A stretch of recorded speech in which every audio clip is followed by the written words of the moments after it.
जय हिंद दोस्तों। अगर आप केंद्रीय कर्मचारी हैं, पेंशनर हैं या आपके परिवार में कोई सरकारी सेवा से जुड़ा है तो ये वीडियो आपके लिए बहुत जरूरी है। आज हम बात करने वाले हैं डीए एरियर पर सुप्रीम कोर्ट के उस बड़े फैसले की जिसका इंतजार करोड़ों कर्मचारियों और पेंशनरों को पिछले कई सालों से था। क्या अब रुका हुआ डीए एरियर मिलेगा? क्या सरकार को पूरा भुगतान करना होगा और आपके खाते में कितना पैसा आ सकता है? आज इस वीडियो में हम हर सवाल का जवाब सबूतों और आसान भाषा में देंगे, इसलिए वीडियो को अंत तक जरूर देखिए। डीए एरियर आखिर है क्या? दोस्तों, सबसे पहले समझते हैं कि डीए यानी महंगाई भत्ता होता क्या है। महंगाई बढ़ती है तो सरकार कर्मचारियों और पेंशनरों की खरीदने की ताकत बनाए रखने के लिए डीए बढ़ाती है। लेकिन कोविड-19 महामारी के समय सरकार ने जनवरी 2020 से जून 2021 तक 3 किस्तों में मिलने वाला डीए और डीआर फ्रीज कर दिया था। यानी डीए बढ़ा लेकिन पैसा नहीं दिया गया और वही पैसा आज डीए एरियर कहलाता है। कितने समय का डीए एरियर रुका था?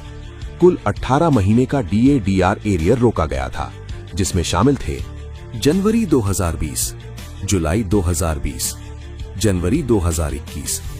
उस समय सरकार ने कहा था कि देश की आर्थिक स्थिति ठीक नहीं है और बाद में इसे देखा जाएगा।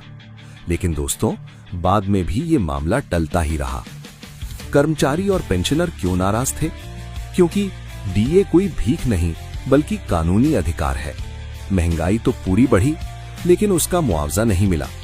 कई कर्मचारी रिटायर हो गए, कई पेंशनर दुनिया से चले गए, लेकिन उनका हक अधूरा रह गया। यहीं से शुरू हुआ कानूनी संघर्ष। मामला सुप्रीम कोर्ट तक कैसे पहुंचा? देश के अलग अलग कर्मचारी संगठनों ने सरकार से बार बार मांग की। जब कोई ठोस निर्णय नहीं आया तो मामला कोर्ट में गया और अंततः सुप्रीम कोर्ट पहुंचा। सुप्रीम कोर्ट के सामने सवाल था, क्या सरकार डीए एरियर रोक सकती है? क्या वित्तीय संकट बहाना हो सकता है? क्या कर्मचारियों का हक छीना जा सकता है? सुप्रीम कोर्ट की अहम टिप्पणी। सुनवाई के दौरान सुप्रीम कोर्ट ने बहुत महत्वपूर्ण बात कही। कोर्ट ने कहा, डीए और डीआर कर्मचारियों और पेंशनरों का संवैधानिक और वैधानिक अधिकार है। इसे अनिश्चित समय तक रोका नहीं जा सकता। यानी साफ शब्दों में, डीए देना सरकार की मजबूरी है, मर्जी नहीं। सुप्रीम कोर्ट का बड़ा फैसला। अब आते हैं फैसले पर। सुप्रीम कोर्ट ने कहा कि सरकार को डीए एरियर देना ही होगा, लेकिन कोर्ट ने सरकार की वित्तीय स्थिति को देखते हुए तुरंत पूरा भुगतान नहीं करवाया। कोर्ट ने कहा कि पहले चरण में 25% डीए एरियर का भुगतान किया जाना चाहिए।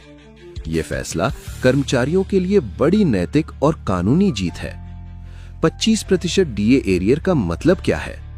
मान लीजिए आपका कुल डीए एरियर है 2 लाख रुपए, तो पहले चरण में 50,000 रुपए मिलने का रास्ता साफ। बाकी 75% पर भविष्य में सरकार और कोर्ट आगे की दिशा तय कर सकते हैं। किन किन लोगों को फायदा मिलेगा? इस